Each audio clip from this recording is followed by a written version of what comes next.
Hey guys, and welcome back again for another episode. Last episode we just cleaned off all the bike, got all the dirt and dust off of it, and ready to start digging into the wiring and getting the front headlights set up. Today I got the new front stay, so this part, as I mentioned last episode and a couple of episodes before, this actually snapped when I was trying to get the airbox off so I could change the spark plugs. So these little bits here snapped off. It's just made out of crappy cast aluminium. So the new one here that I have is made out of billet aluminium, so I shouldn't have that issue with it snapping anymore. So yeah, we'll get this one open and take a look at that. But yeah, once I get that on and once I get the new stay on and the old taco put onto the new one and that's all done, I will dive into wiring up these. So these are from a company called, I think it's called Lead Perf or something. Yeah, right here, Lead Perf. So these are HIDs. You can also get LEDs from them, but I wanted to get the HIDs because they are the 8K HIDs, so they just shine nice and bright, and they've got like a real nice whitey blue lighting to them, which is sort of what I'm after. These are all plug and play, so this all plugs into itself. I've already done this one up, but I'll do the other one on camera so you guys can see all of that. And these plug straight into the wiring harness of the bike, and then you just earth it somewhere on the bike and then run this back down to the positive part of the battery. So that's what I'm going to be doing today. I'm going to be running the wire down to the battery and earthing it to the side of the bike. I believe this part here might be the best place for me to earth it, because it'll just be all hidden behind the fairing, so I might just go there, and the wire reaches there too. So yeah, I'll be doing all of that. I'll have to run down the positive wires and tuck them all behind here, more than likely, and then to the battery, and then also these parts here, these little modules, I'm going to have to find a place for them to sit snug somewhere around this area. I think it came with some double-sided tape, so I might be able to just double-side them, tape to either side of these, and just keep them there, and then zip tie all the wiring up. But yeah, we'll jump into it. We'll get this old gross one off, and we'll get the new one on, and yeah, we'll get it all done. I'll set up everything that I need, and we'll get into it.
Perfect, so I got all the front stay on, I got all the wires moved aside and ready to go. So got the headlight here. I'll give this a quick clean up before I chuck it in, but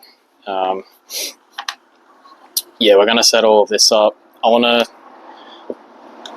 get these off and I want to reuse these on the new ones, so they'll have to be done first. This is the old bulb in here, so you just take that one out. These are just your halogen stock standard bulbs. The new ones that you get are these, and these are the HIDs. They just go straight in there and clamp in too. But before I do that, I'm going to try and just squeeze them through here first, so that I do have that coverage. I believe these actually come off, so I might be able to chuck this over here like that. I think. I might be wrong.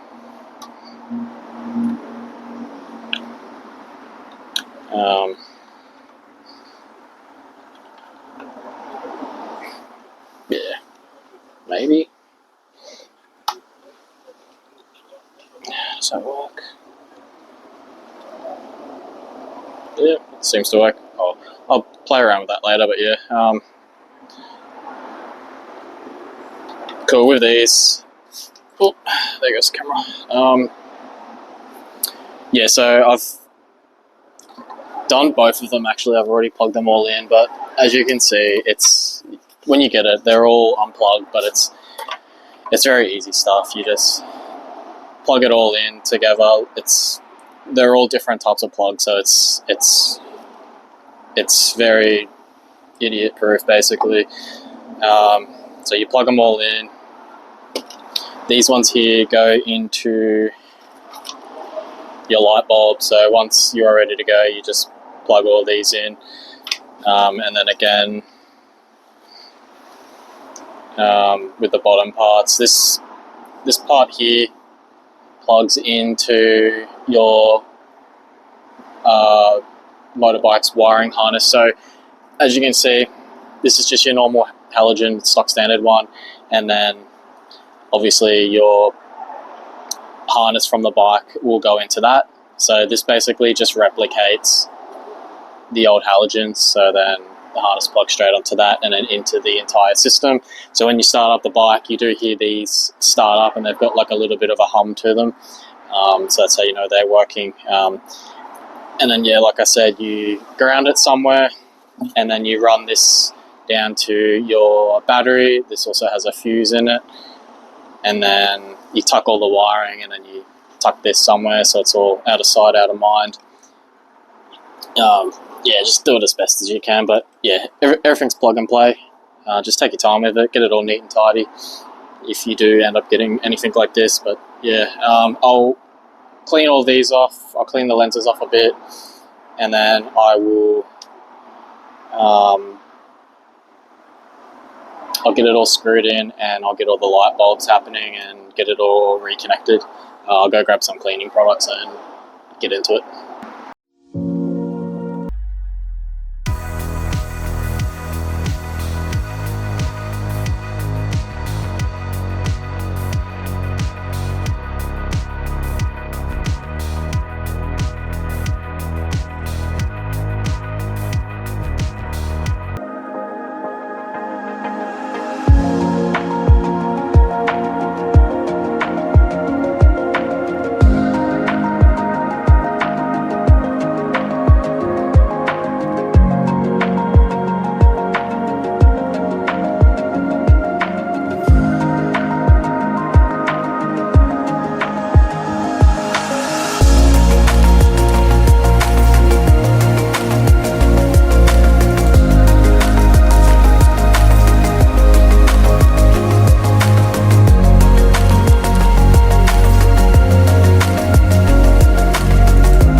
Cool. So it's a little bit difficult. It's not too bad. It's just a little bit messy. So basically, you've got from your lights, from the headlight. Now this wire here is just for like your indicators and stuff. So we won't be doing anything with that. Sorry, let me just set this up better. Yeah, and then it just runs into your harness here. So that's all plugged in. And then I've just run it along the air tube because this all gets covered anyway. And then this runs down.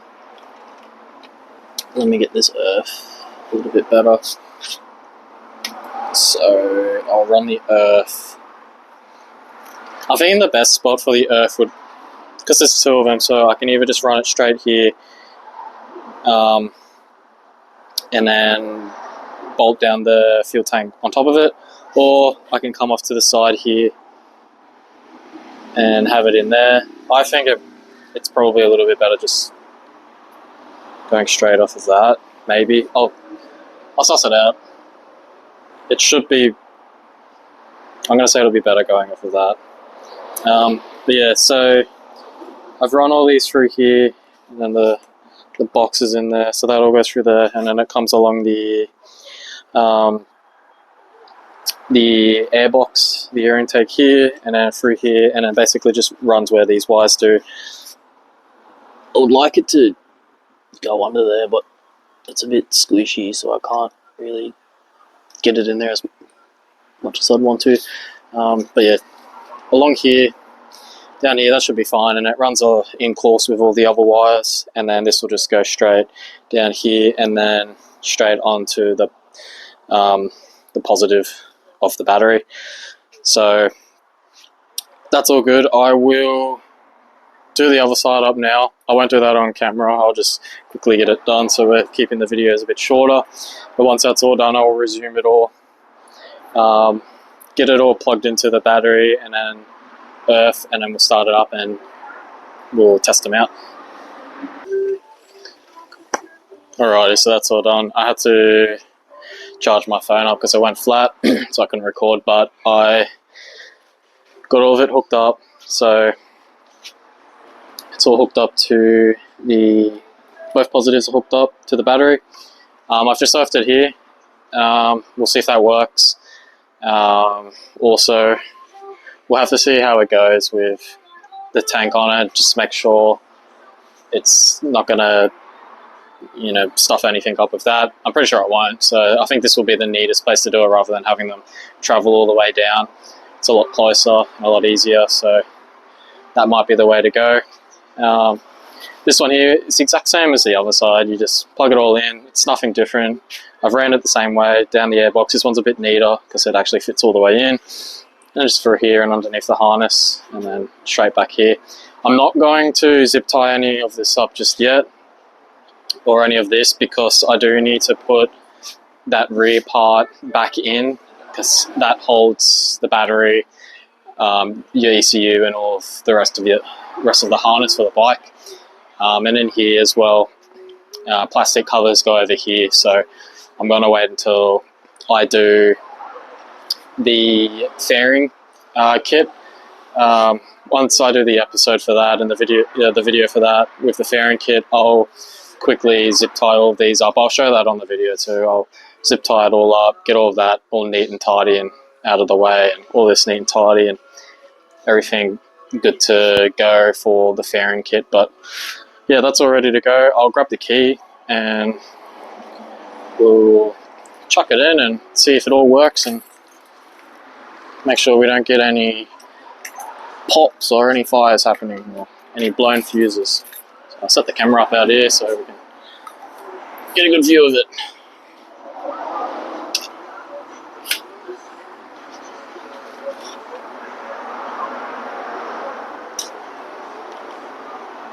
So the old bulbs that were in it were just old yellow halogen ones.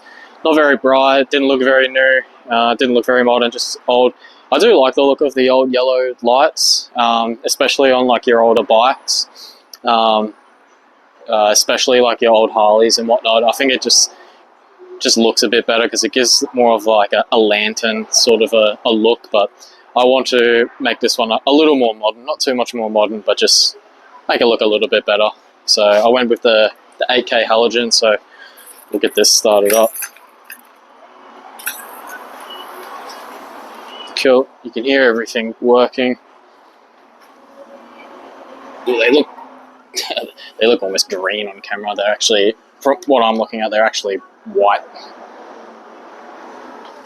Yeah, they look very green on camera, that's funny. Very blue. Yeah, they're just, what I'm looking at, they just look white like your new modern cars and your new modern bikes. There's no green or blue tinge in it whatsoever. The camera's just making it look funny. But yeah, they're very bright. We'll try the buttons. See high beam on that switch. That's all working. Oh yeah, it's picked it up a bit better now on the camera. So you can see now that they're actually, yeah, white. I don't know why the camera changed and made them white, it's weird. No. Yeah, that's better, yeah. Nice and bright and white, which is good. It's high beam, cool. Yeah. When you first started up, these things are quite loud, but now you can barely hear them. We'll go back here, make sure nothing's going on back here. No sparks, no smoke, nothing seems to be going wrong there. That all looks good. Can't smell any burning. Yeah, that's really good. They look awesome. Nice and bright. Everyone's going to see me. I'm going to see everyone. It's what you want. Chuck her off. I'll see if we can get like another startup sort of a sound. They might have warmed themselves up now, so that you might not hear them. Yeah, they're very soft. When you first turn them on and they're cold, you hear it quite a lot. But yeah, that's pretty much it. Next video, I want to wire in all the indicators, get them all, see if I can get them working before I chuck the fairing kit on. I need to do the rear ones too. The rear light works, but this is, so the stock one that I got with it is just this one. It's all faded and stuff. I can buff it up and make it new, but I wanted to go LEDs to conserve battery life. So I do have the original LED one, but then these came in 2 generations. So this is the first gen R6, and then you've got your second gen R6, which uses these taillights here. So ideally I do want to use these ones. I just like the look of them a lot better. So I'll have to try and figure out how to wire them in, because they do use a different plug. So I might have to see if I can get these wires wired into this plug, or this plug or something, and try and work that out. I need to clean all these up too, because these were the original indicator ones, but they're just dodgy as. I had to cut these open just to get them out because they were so crimped in and just ridiculous. So I'll redo all that.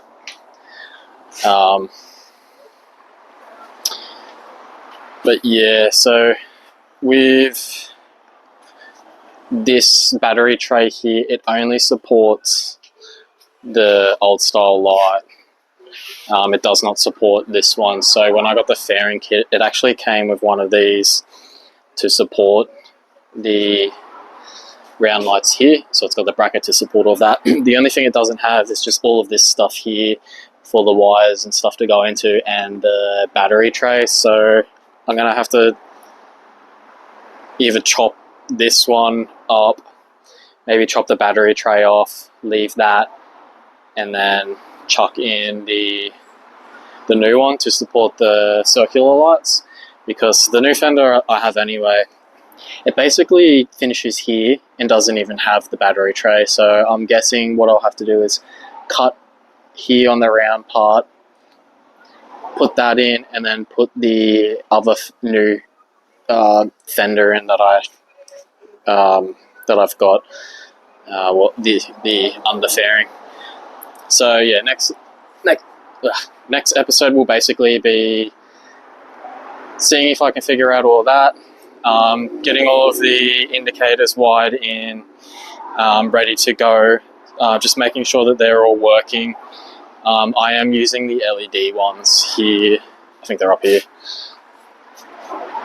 No, maybe not. Let's go back over here. Yeah, so I'm using these LED ones here. And then also the new mirrors that I'm using have the indicator on them too, so I'm going to need to wire them in also. When you swap over to these ones though, you need to put in a resistor to slow down the flash. I've explained this in other episodes, but yeah, you either wire in those resistors, or what I've got is the plug that plugs in. You take out the original resistor, wherever it is, it's somewhere in here, you take it out, and I've got this other one that I also got from the same place where I got the headlights from, so lead perf. So it's just this, it plugs straight in, it's plug and play, it's for the R6, that'll just plug straight in, and it's meant to slow down every single resistor every single indicator, rather than me having to wire my own flashback resistor to each individual one. That would just take too much time and it would be horrendous. So we'll try that out. Hopefully that switch works. Apparently it's meant to, so that would be amazing. But yeah, I'll get all that wired in next episode, ready to go for the fairings. Once the fairings are good to go on, I'll unplug all of the indicators and take the rear light off, get all of the fenders on a different episode also, and then just get it all back together, all the indicators back on, and ready to basically go down and get new tires and take it for its first rip. But yeah, if you enjoyed today's episode, chuck a like down. If you have any questions, just comment. I'm happy to answer. If you need to know anything or any of that, yeah, just comment. Subscribe. If you have any friends that might be interested, share the video around, and I will catch you guys on the next episode. Peace.